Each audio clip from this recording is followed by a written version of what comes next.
Chapitre 9.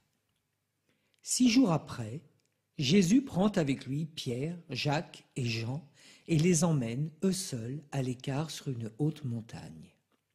Et il fut transfiguré devant eux.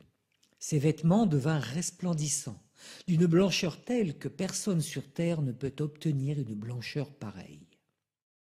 Élie leur apparut avec Moïse, et tous deux s'entretenaient avec Jésus. Pierre alors prend la parole et dit à Jésus : « Rabbi, il est bon que nous soyons ici. Dressons donc 3 tentes, une pour toi, une pour Moïse et une pour Élie. » De fait, Pierre ne savait que dire tant leur frayeur était grande.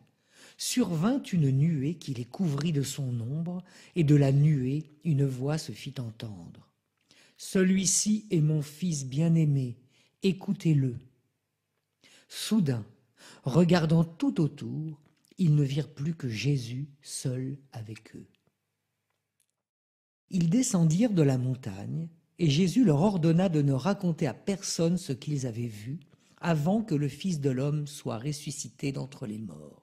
Et ils restèrent fermement attachés à cette parole, tout en se demandant entre eux ce que voulait dire « ressuscité d'entre les morts ». Ils l'interrogeaient. Pourquoi les scribes disent-ils que le prophète Élie doit venir d'abord ?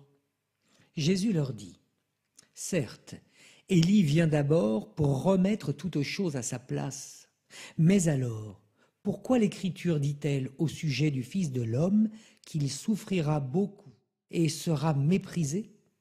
Eh bien, je vous le déclare, Élie est déjà venu et ils lui ont fait tout ce qu'ils ont voulu, comme l'Écriture le dit à son sujet.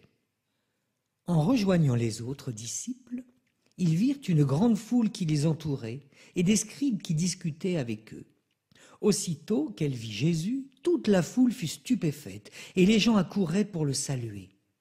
Il leur demanda : « De quoi discutez-vous avec eux ?» Quelqu'un dans la foule lui répondit : « Maître, je t'ai amené mon fils, il est possédé par un esprit qui le rend muet. Cet esprit s'empare de lui n'importe où et le jette par terre. L'enfant écume, grince des dents et devient tout raide.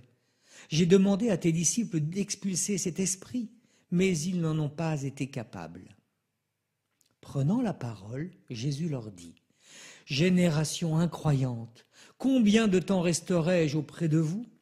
Combien de temps devrais-je vous supporter ? Amenez-le-moi. » On le lui amena. Dès qu'il vit Jésus, l'esprit fit entrer l'enfant en convulsion. L'enfant tomba et se roulait par terre en écumant.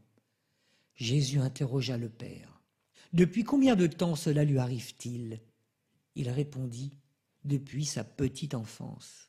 Et souvent, il l'a même jeté dans le feu ou dans l'eau pour le faire périr. Mais si tu peux quelque chose, viens à notre secours par compassion envers nous. » Jésus lui déclara : « Pourquoi dire « si tu peux » ?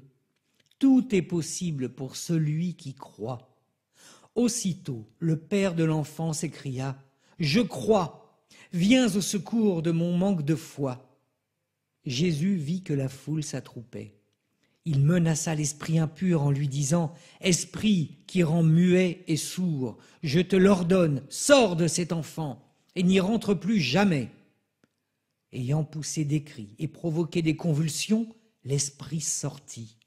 L'enfant devint comme un cadavre, de sorte que tout le monde disait : « Il est mort !» Mais Jésus, lui saisissant la main, le releva, et il se mit debout. Quand Jésus fut entré dans la maison, ses disciples l'interrogèrent en particulier : « Pourquoi est-ce que nous n'avons pas réussi à l'expulser ?» Jésus leur répondit : « Cette espèce-là, rien ne peut la faire sortir, sauf la prière. » Parti de là, il traversait la Galilée, et Jésus ne voulait pas qu'on le sache, car il enseignait à ses disciples en leur disant : « Le Fils de l'homme est livré aux mains des hommes, ils le tueront, et 3 jours après sa mort, il ressuscitera. » Mais les disciples ne comprenaient pas ces paroles, et ils avaient peur de l'interroger. Ils arrivèrent à Capharnaüm, et une fois à la maison, Jésus leur demanda : « De quoi discutiez-vous en chemin ?» Ils se taisaient, car au chemin, ils avaient discuté entre eux pour savoir qui était le plus grand. S'étant assis, Jésus appela les 12 et leur dit : « Si quelqu'un veut être le premier, qu'il soit le dernier de tous et le serviteur de tous. » Prenant alors un enfant, il le plaça au milieu d'eux, l'embrassa et leur dit : « Quiconque accueille en mon nom un enfant comme celui-ci, c'est moi qui l'accueille.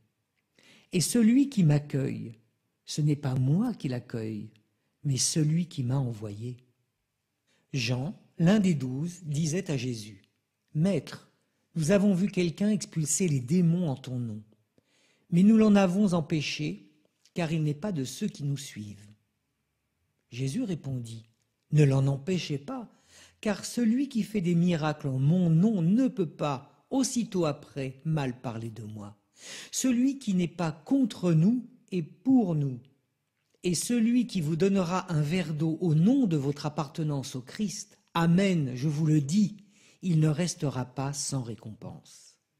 Celui qui est un scandale, une occasion de chute pour un seul de ces petits qui croient en moi, mieux vaudrait pour lui qu'on lui attache au cou une de ces meules que tournent les ânes et qu'on le jette à la mer.